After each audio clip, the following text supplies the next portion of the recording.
সাপ্তাহিক ছুটির দিনে চাঁদপুর ঘাটে ইলিশ ক্রেতার ভিড়, বরফ সংকটে দিশেহারা পটুয়াখালী জেলেরা। স্থলপথে রপ্তানি বন্ধ হওয়ায় হুমকির মুখে পাবনার হুঁশিয়ারি শিল্প, বেকার কয়েক হাজার শ্রমিক।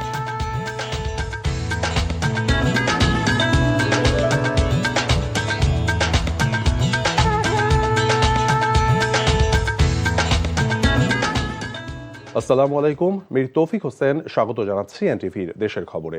আইগ্যাস ইউনাইটেড শিরোনাম দেখছিলেন, এবার বলছি পুরো খবর। সাপ্তাহিক ছুটির দিনে চাঁদপুর বড় স্টেশন মাঝঘাটে ইলিশ কিনতে ক্রেতাদের ভিড় বেড়েছে। দেশের বিভিন্ন স্থান থেকে ক্রেতারা আসায় ইলিশের আড়তগুলোতে ক্রেতা বিক্রেতাদের হাক ডাকে মুখর হয়ে উঠেছে পুরো মাঝঘাট এলাকা। সকাল থেকে কেউ পরিবার নিয়ে, আবার কেউ দল বেঁধে এসেছেন পছন্দের ইলিশ কিনতে। তবে ইলিশের সরবরাহ তুলনামূলক কম থাকায় দাম কিছুটা বেড়েছে বলে জানিয়েছেন ব্যবসায়ীরা। গত কয়েকদিনের তুলনায় আজ প্রতি কেজি ইলিশের দাম 100 থেকে 150 টাকা পর্যন্ত বেড়েছে। স্থলপথে রফতানি বন্ধ হওয়ায় হুমকির মুখে পাবনার হুঁশিয়ারি শিল্প। ঝুট কাপড় থেকে তৈরি গেঞ্জি সহ নানা ধরনের পোশাক যা দেশের চাহিদা মিটিয়ে রফতানি হতো, গত বছরের মে মাস থেকে স্থলপথে রপ্তানি বন্ধ হয়ে যাওয়ায় এখন সংকটে পড়েছে পুরো শিল্প। জলপথে রফতানি চালু থাকলেও তাতে ব্যয় বাড়ায় লোকসানে ব্যবসায়ীরা। ফলে বন্ধ হয়ে যাচ্ছে একের পর এক কারখানা, কর্মহীন হয়ে পড়ছেন হাজারো শ্রমিক। পাবনা থেকে ABM ফজলুর রহমানের পাঠানো রিপোর্ট। গার্মেন্টসের ঝুট কাপড় দিয়ে তৈরি হচ্ছে গেঞ্জি, শার্টসহ বিভিন্ন পোশাক। ঢাকা, গাজীপুর, নারায়ণগঞ্জ, চট্টগ্রাম সহ দেশের বিভিন্ন শিল্পাঞ্চলে তৈরি পোশাক কারখানায় প্রতিদিন ফেলে দেওয়া ছোট কাপড়ের টুকরোকে ঝুট কাপড় বলে। পাবনা সদর উপজেলার আশপাশের বিভিন্ন গ্রামে গড়ে উঠেছে ঝুট কাপড় থেকে গেঞ্জি তৈরির 5 শতাধিক কারখানা। দেশের চাহিদা মিটিয়ে ভারত, মালয়েশিয়া সহ বিভিন্ন দেশে রপ্তানি হতো এসব পণ্য, কিন্তু স্থলপথে রপ্তানি বন্ধ হয় গভীর সংকটে এই শিল্পটি। জলপথে রপ্তানি করা গেলেও সময়ের পাশাপাশি খরচ হয় দ্বিগুণ, ফলে প্রতিযোগিতায় পিছিয়ে পড়েছেন উদ্যোক্তারা।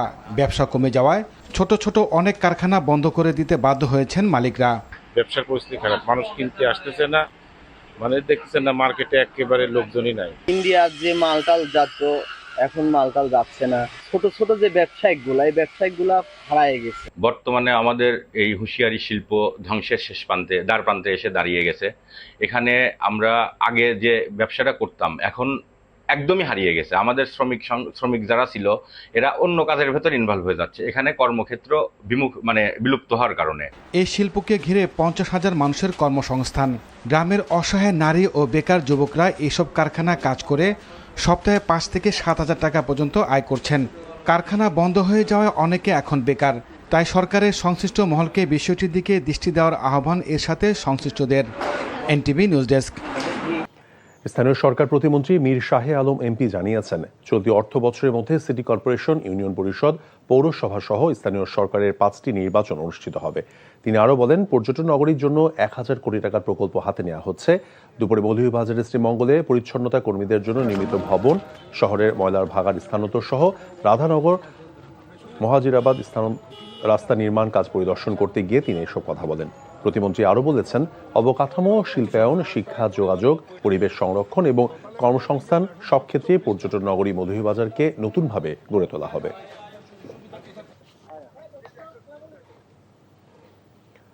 মরণ ব্যাধিতে পরিণত হওয়া মাদক, সন্ত্রাস এবং চাঁদাবাজি ক্ষমতাসীন দলের নেতাকর্মীরাই নিয়ন্ত্রণ করছে বলে অভিযোগ করেছেন জামায়াতে ইসলামীর সেক্রেটারি জেনারেল মিয়া গোলাম পরোয়ার।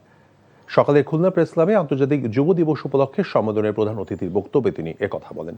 যুব সমাজকে সিন্ডিকেট ভাঙার আহ্বান জানান মিয়া গোলাম পরোয়ার। সবকিছু দলীয়করণের অভিযোগ করে তিনি বলেন, খুলনা বিভাগের জামায়াতের 25 জন সংসদ সদস্যকে কাজ করতে দেয়া হচ্ছে না। পরে প্রেস ক্লাব থেকে একটি র্যালি বের হয়ে বিভিন্ন সড়ক প্রদক্ষিণ করেন।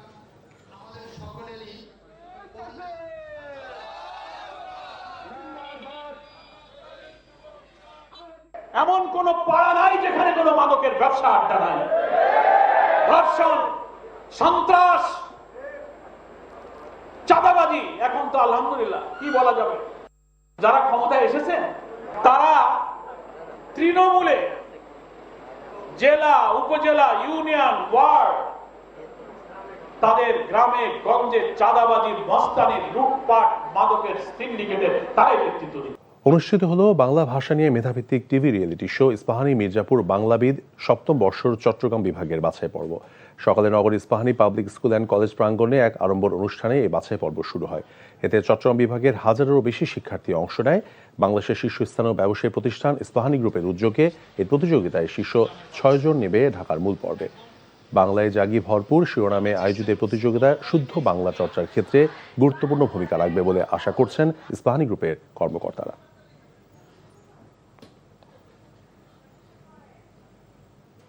ফরিদপুর সদর উপজেলা নর্থ চ্যানেল ইউনিয়নের কবিরপুরের চরে পদ্মার নদী ভাঙন রোধে আপৎকালীন জিও ব্যাগ ডাম্পিং কার্যক্রম শুরু হয়েছে।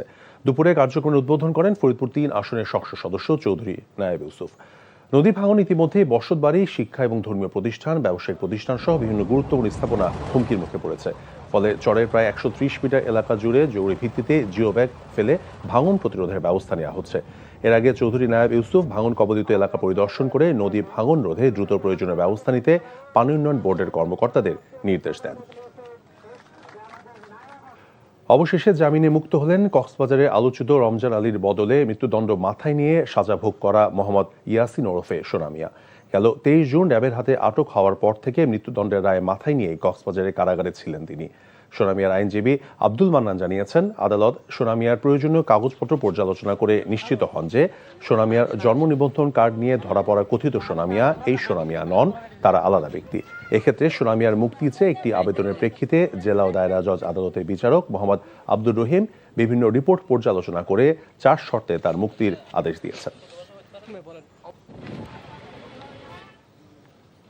খবর শেষ করছি, তবে যাবার আগে আইগ্যাস ইউনাইটেড শিরোনামগুলো বলছি আরো একবার। সাপ্তাহিক ছুটির দিনে চাঁদপুর ঘাটে ইলিশ ক্রেতাদের ভিড়, বরফ সংকটে দিশেহারা পটুয়াখালীর জেলেরা। স্থলপথে রপ্তানি বন্ধ হওয়ায় হুমকির মুখে পাবনার হুঁশিয়ারি শিল্প, বেকার কয়েক হাজার শ্রমিক। এই ছিল দেশের খবরে। এই খবরের ভিডিও সহ আপডেট জানতে ভিজিট করুন এনটিভি অনলাইন www.ntv.bd.com। এছাড়াও এনটিভির জনপ্রিয় সব অনুষ্ঠান এবং খবরের আপডেট জানতে ভিজিট করুন আমাদের ইউটিউব এবং ভেরিফাইড ফেসবুক পেজ। 6টা ইভিনিং নিউজ দেখার আমন্ত্রণ রইল। ধন্যবাদ সবাই।